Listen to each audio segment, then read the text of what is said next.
एकनाथ शिंदेंचा हलक्यात घेऊ नका हे वाक्य कुणासाठी? अजितदादांचा मिश्किल सवाल. तर ते वक्तव्य 2.5 वर्षांपूर्वीचं शिंदेंचं दादांना उत्तर. संतोष देशमुख हत्या प्रकरणी फकराबादचे सरपंच बिक्कड आणि काही पोलीस अधिकाऱ्यांना सहआरोपी करा. भाजप आमदार सुरेश धस यांची सरकारकडे मागणी.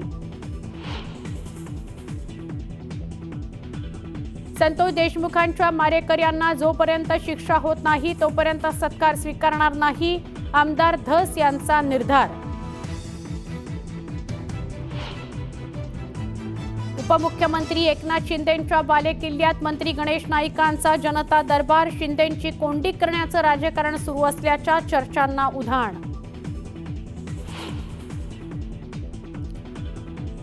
स्थानिक स्वराज्य संस्थांच्या निवडणुकांसंदर्भात उद्या सर्वोच्च न्यायालयात सुनावणी. गेल्या 3 वर्षांपासून लांबणीवर पडलेल्या निवडणुकांचा मार्ग मोकळा होतो का? सुनावणीकडे जनतेचं लक्ष.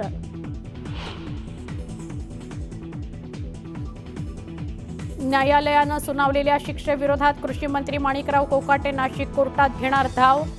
शिक्षेला स्थगिती मिळाल्यास कोकाटेंना दिलासा मिळण्याची शक्यता. मातोश्रीवर रश्मी ठाकरेंच्या नेतृत्वात आज महिला पदाधिकाऱ्यांची महत्त्वाची बैठक. नीलम गोरेंविरोधातील आंदोलनाची पुढील दिशा ठरणार.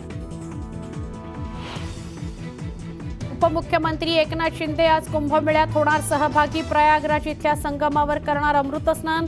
शिंदेंसोबत शिवसेनेचे मंत्री आणि नेते करणार कुंभस्नान.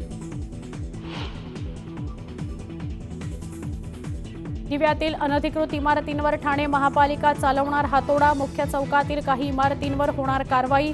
मोठ्या पोलीस बंदोबस्तात कारवाई होणार असल्याची माहिती. आणि टीम इंडियाचा पाकिस्तानवर दणदणीत विजय. किंग कोहलीचं खणखणीत शतक तर श्रेयस अय्यरची अर्धशतकी खेळी.